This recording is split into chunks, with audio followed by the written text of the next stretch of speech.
Welcome to the New Books Network. Hi, I'm Elizabeth Ferry. Welcome to another rebroadcast from the RTB archives.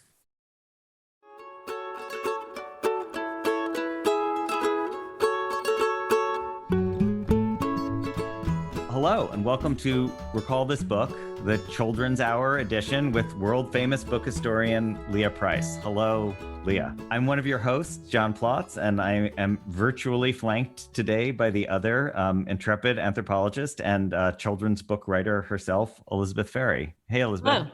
Hello. Hi. So, what was your favorite book as a child? What was your favorite book to read to your own children?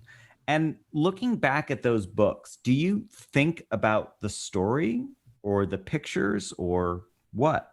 Maybe, especially if you answered Pat the Bunny or What Do People Do All Day, you actually think about the actual object that you held in your hands. So exploring that nexus of story and substance, the text and the art object, there's, I think, no better guide, no better Virgil than my wonderful, beloved friend, Leah Price. Leah was for many years an English professor at Harvard. She's a founder and director of the Rutgers Initiative for the Book and an English professor there. She tweets actively at What Price. That's at What Price. And Leah at What Price. Yeah, Leah at What Price. Oh, sorry. Right. Leah at What Price. Thanks, Leah. And her most recent book is What We Talk About When We Talk About Books. So the way we imagined beginning this conversation is for each of us to begin by talking about one of our favorite children's books, and then tossing questions at one another about how those books compare with one another in an effort to kind of get at the magical platonic mystery of the children's book. And so that's what we're going to do. And then, as always, we will end with Recallable Books. And so can I just throw the floor open to you, Leah, and ask you what book you wanted to start talking about? So I wondered whether we could start talking about a book that is both one of my favorites and one of my child's favorites. It's a slim volume by an American author, Patrick McDonnell, called A Perfectly Messed Up Story. And although the audio format doesn't really give much scope for showing you the cover of this book, if I were to describe it, I would say that the typography of the book emphasizes the fact that the first two letters of messed coincide with the only two letters of the first person pronoun, me. So that this is a story about a book that gets progressively messed up by having jam smeared on it, peanut butter smushed into it, orange juice spilled on it, it gets scribbled on, and so forth. And over the course of the book, we come to realize that the book's resilience in the face of all this hard usage stands for the resilience of the child reading it. That is, the me who comes to learn that living and being subject to all the wear and tear that comes with spending a longer and longer amount of time alive does not make you less worthy of being loved. It makes you more lovable. I'm making this book sound pious and moralistic, but in fact, part of the pleasure of reading this book is the pleasure of at first looking at what appears to be a peanut butter stain, preparing to get angry at your child for not having washed his hands before reading it. And then the joke is on you because it's not a real peanut butter stain. It is a representation, two-dimensional representation of a three-dimensional smear. Yeah. So Leah, as a book historian, isn't that like the category of association copy on some level? Like, in other words, those books that are valued not because of the objective fact of the words on the page, but the subjective fact of like the traces of original owners that attach to them. Is that? Yes and no, because what is called an association copy is indeed usually a copy that is more valuable because of something that a famous person has written in its pages, whether that's just a previous owner's autograph on the front page down, or whether it's abundant annotations in the margins of the book. But here, of course, we're not dealing with words. We're not even dealing with underlinings or doodlings. We're dealing with marks made by food rather than marks made by pens or pencils. And so in a way, we're also dealing with a violation of the big library taboo. Yeah, it's a disassociation copy. Yeah, Well, that's it's a interesting. joke about the life of the book as a material object too, right? Yeah.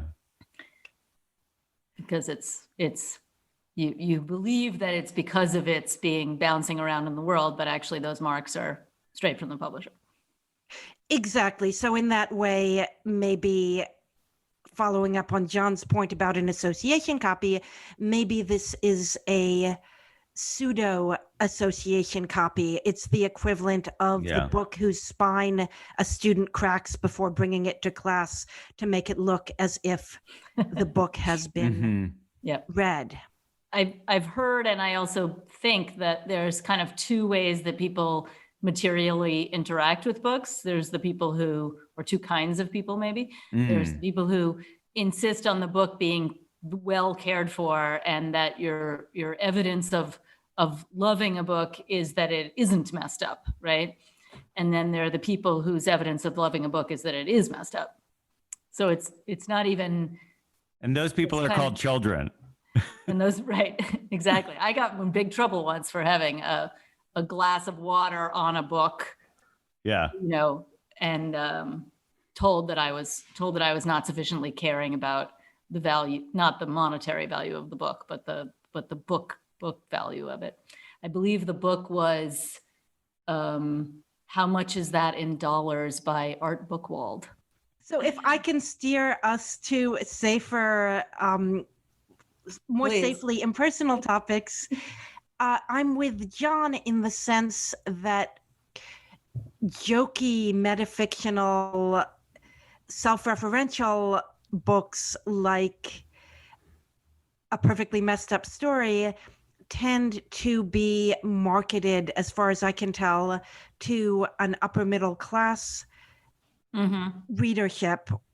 Whereas if you go down market from books like A Perfectly Messed Up Story, or like a wonderful Mo Willems book called We Are in a Book. I was going to mention that. Yeah. In which an elephant and a pig realize that their days are numbered because they will exist as literary characters only until the final page, and they keep nervously flipping ahead to check how many pages are left before realizing that every page that they spend flipping ahead is one fewer page that they will have to live, and so forth. These artsy, pomo, metafictional books are quite different from a genre of book that you can find often self-published in droves, called things like Manners with a Library Book, or How to Take Care of Your Books, in which the child is told very straight, without any of this wink, wink, nudge, nudge self-referentiality, not to touch a book without washing hands, not to eat while reading, not to crush a book by putting heavy things on top of it. And I suppose you, Elizabeth, would be, your younger self might be one target audience of this kind of book. Don't put a glass of water on top of it. It's so funny, Leah, because I think of you as you opened to me the world of bibliotherapy, in which books are used as a form of therapy. But what you just described is the other kind of bibliotherapy, which is like instructions on how to give your books therapy. Like, in other words, like it's the curative, like training you to be the suitable, compliant subject of your book, rather than the book to be the, rather than the book helping you, you're supposed to help the book.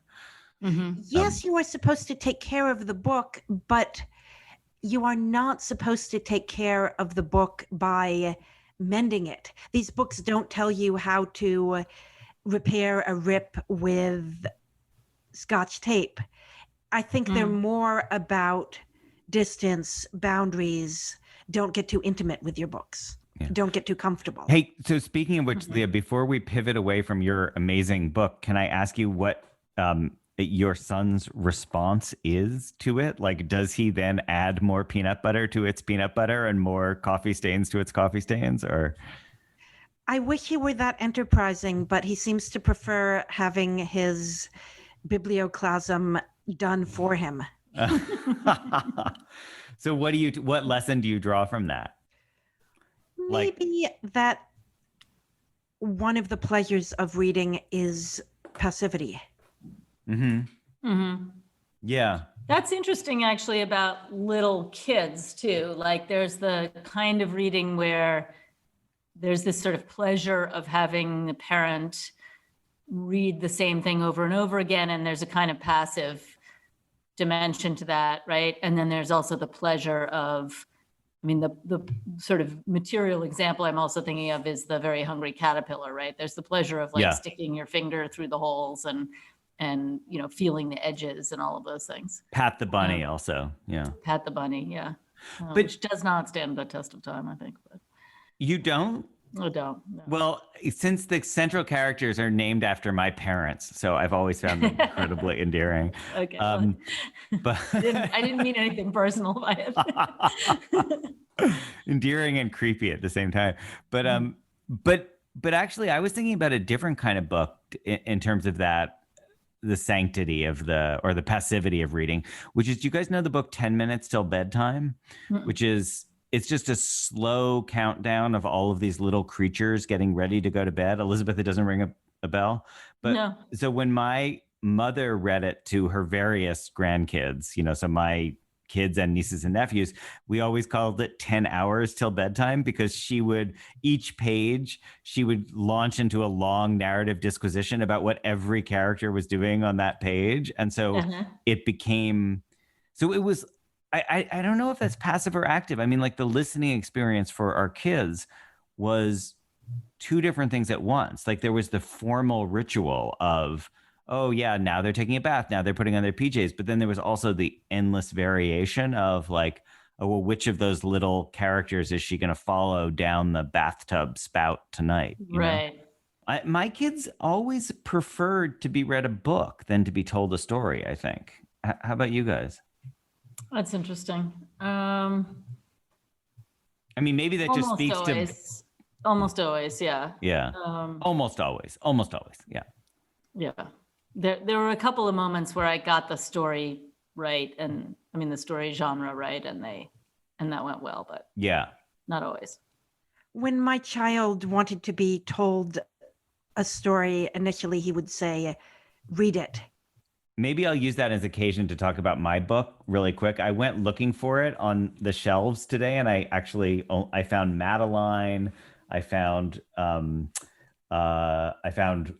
Wanda Gag. I found Curious George. But the book I was looking for is Maurice Sendak, Where the Wild Things Are. And the thing I was going to say about that is that it's a book about, in a way, it is about delightful passivity, because it's about, if you guys remember, it's that he roars his terrible roar. He gets sent off to the land where the wild things are because he won't behave. Max makes a terrible rumpus and gets sent off to where the wild things are. And it's about the possibility of the journey to the land of the wild things. And then when you get sleepy and homesick and you can go back, your dinner is waiting for you and it was still warm at the end. So in other words, it begins and ends in the same place, which is basically the bedroom or the nursery or something. And then the adventure happens in between. So Leah, I really love that you picked a book in which the materiality comes through on the trompe-l'oeil effect. And then I feel like one opposite of that, along one axis, an antithesis of that would be the way that Where the Wild Things Are offers you a space that is just completely envisioned as dream and suspension, so that when you come back, you resume your regular life right where you were at the moment that you started this fantastic adventure to Wild Thing Land. Right. So the parenthesis gets closed, although even there, you probably remember that the opening scene in which Max is earning the epithet of Wild Thing, Yeah. one of the reasons for his being sent to bed without supper involves his standing on top of a stack of books. You know, I'm teaching this fantasy class this year, and I feel like the question my students want to return to over and over again is like, well, let's say you leave this world and head off into this other world. What exactly is it you're heading off into? Like, what do you have? Like, can it be, can it be genuinely other, or does it just end up being some kind of refracted version of your own world? Like, you needed to go into that alternative space, but the only thing you can do while you're there is like look back at your own world. Right. Like the book you mentioned, Leah, We Are in a Book, which I totally love. One thing I remember about it is that what Elephant and Piggy realize when they realize they're in a book is that they have all this power over the reader. So in other words, it turns back into a game of them looking at the reader and making the reader say things. Mm-hmm. So I can make the reader say a word. Yeah. Can make the readers. Oh no, you can make the reader say a word. I can make the reader say a word. Yeah. You can make the reader say a word. That's banana. Yeah. Banana. Right. So funny. Yeah. Oh, the reader said it again. Yeah. Yeah. So maybe that takes us back to the question of the power of being read aloud too. Usually, say in a political context, we think of the person who is speaking as powerful, the demagogue talking through the megaphone, and the powerless people standing there listening. But that power dynamic may be reversed when the readee is demanding the labor of the reader. Right. Yeah. Hey, Elizabeth, tell us about your book. Well, so I had started with a different book, but now that we got into the conversation, I wanted to introduce The Disappearing Alphabet by Richard Wilbur, because it's sort of a different take on the materiality of the book, or the materiality of words, or the relationship between the letters of words and the meaning, I guess. So it's an alphabet book, and it has 26 chapters. And I'll just read the first chapter. The premise is that letters might disappear, and then the world would be changed. So what if there were no letter A? Cows would eat hay instead of hay. What's hay? It's an unheard of diet, and cows are happy not to try it. That's very good. So how does that fit into our question of books as objects? And yeah, if we're thinking about adults reading books marketed or addressed to children, it seems striking that for most of the 20th century, the concern was about children or teenagers reading books that were only suitable for adults. And this was not specific to the book industry. It was also a big question in the movie industry. Yeah. That's how we have movie ratings. Yeah. But sometime around the turn of the millennium, the concern seemed to shift to moral panic about adults regressing by reading books marketed to children. So is the worry about speeding up sexual maturity, or is the worry about turning back the clock on what we now call adulting through the mainstreaming of young adult literature? Yeah. That's a great question. I don't know. I didn't know that was a moral panic. I mean, I definitely know there's, moral panic around what people are reading or whether they're reading or so on. But I didn't know there was one about you're not supposed to read young adult books if you're an adult, because then you're too immature or you're not reading at a high enough level or something like that. It seems to have taken the baton over from the fear of chick lit. Uh-huh. Right. Don't read like a woman, don't read like a child. Right. Yeah. Which is a descendant of the disdain towards novels as a whole, right, from the 19th century. Well, so here's an interesting demographic thing from my fantasy class, which is only 32 students, so it's a small sample size, but that they are not at all worried, predictably, since they're in a fantasy class, they're not worried about having juvenile tastes, but they react incredibly strongly against Narnia. And I think that the reaction against Narnia is a reaction against an adult idea being packaged deceptively inside a childhood frame. In other words, what they are resenting there is the allegorical Christian message, which is, it's not particularly subtle, and I'm not sure it's meant to be subtle, but they take it as it's almost like a viral contagion. Like they resent the fact that it contains an adult conception of Christianity, like packaged in an animal fable. Mm-hmm. So I don't know how that fits into your paradigm, Leah, because it's like they're not worried about its juvenile quality. What they're worried about is its deceptively adult core. Do they feel insulted by manipulated? Manipulated. So we're back to the question of power and agency. Leah, you teach about quixotism, which is maybe another version of what we're talking about here, right? I mean, which is that is quixotism understood as the capacity to cast yourself into imaginary worlds as if they were real, which is a child reader is just what you do. I mean, that's where The Wild Things Are is about.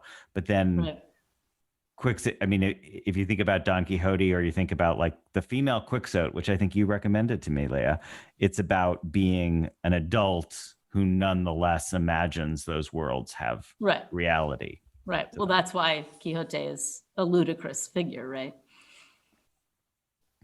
And yet oh so lovable. And yet oh so poignant. Yes. Poignant. Yeah. Okay, Leah, you cast the deciding vote. Is he poignant or is he lovable?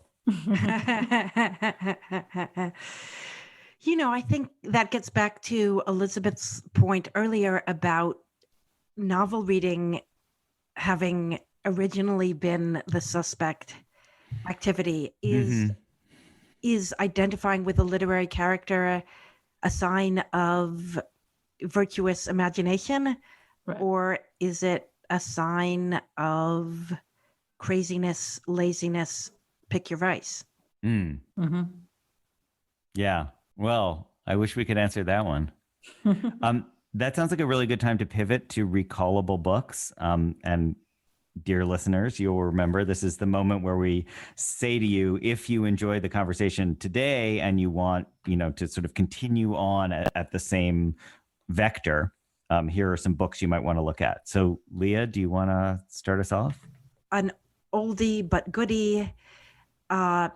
The Child That Books Built by Frances Spufford. This is a book that John and I have swooned over together in many different conversations. It's here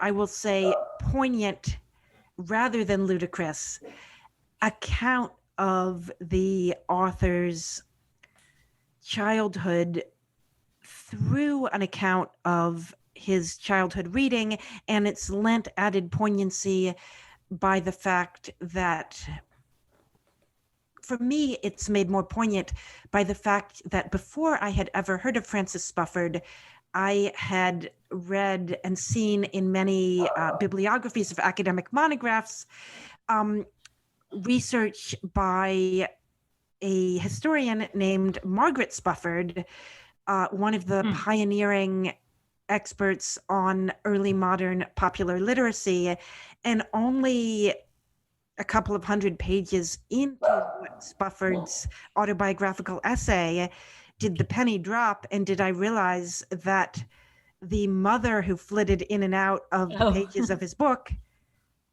was Margaret Spofford.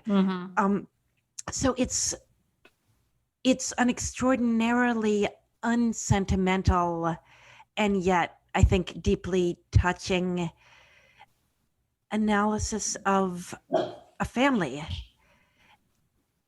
through the medium of recalling books, as it were. Recall this book. Nice one. So that would be mine. Cool. Hey, Elizabeth, do you have one? Yeah. So it's picking up on part of our conversation about the relationship between the sort of ordinary life around children and fantasy. And it's the book by E. Nesbit called The Railway Children, which is actually one of her, yeah, you're gonna have to explain that in a second, which is actually one of her not so fantasy-based books, unlike The Phoenix and the Carpet and Five Children and It, but is about a story of a family who is kind of temporarily kicked out of the middle class because their father is, it's kind of based on the Dreyfus affair, right, is accused of espionage. And but they sort of weave this elaborate story, and then at the end of the book, the story kind of becomes aligns itself with what's happening in their real life, and which I find very satisfying and lovable and poignant. I'm going like full naive. I'm going to recommend Millions of Cats by Wanda Gag, just because I think Wanda Gag had a very short career as a children's book writer. She wrote this, she wrote something called The Funny Thing. She wrote a few other books, but Millions of Cats seems to me to be a perfect children's book. And it was one that it was read aloud to me. Now that I look back at it, it has this creepy Malthusian message because it's about how all of these millions of cats are going to overpopulate the earth. But fortunately, they kill each other off, leaving just one beautiful and little eat each other, don't they? What? Don't they? Yeah, but it's not really described how they eat each other, but they do. It's a little bit like The Road or something. It's the road for cats. Road for the 4 to 5 year olds. Yeah, well, it's an off-stage version of The Road, but or Oryx and Crake maybe. But the result of it is a single little frightened kitten that you can bring home to be plump and sit in your own backyard. And as a kid with one small frightened cat, I loved this book so much. And looking back at it, it still just has this totally naive power over me, which I do worry about, like, critically, I won't say reappropriating children's books, but I worry that, like, returning to them as an adult, even just talking about them, is sometimes to ruin that feeling. So I kind of want the ability to talk about them, and yet I want the feeling to sit off in its own place. And for me, Wanda Gag is one of those writers who can do that. So. I know what you mean. Well, Leah, thank you so much. You've given us so much to think about. And as often happens, you've revealed the fault lines in Elizabeth's view of the world and my view of the world, and I appreciate that revelation. Yep. And so we should thank you, and we should say that Recall This Book is hosted by Elizabeth Ferry and John Plotz, with music by Eric Chaslow and Barbara Cassidy, sound editing by Claire Ogden, and website design and social media are done by our new Mellon-connected PhD, Nai Kim. We always want to hear from you with your comment, criticisms, or suggestion for future episodes, and you can email us directly or contact us via social media and our website.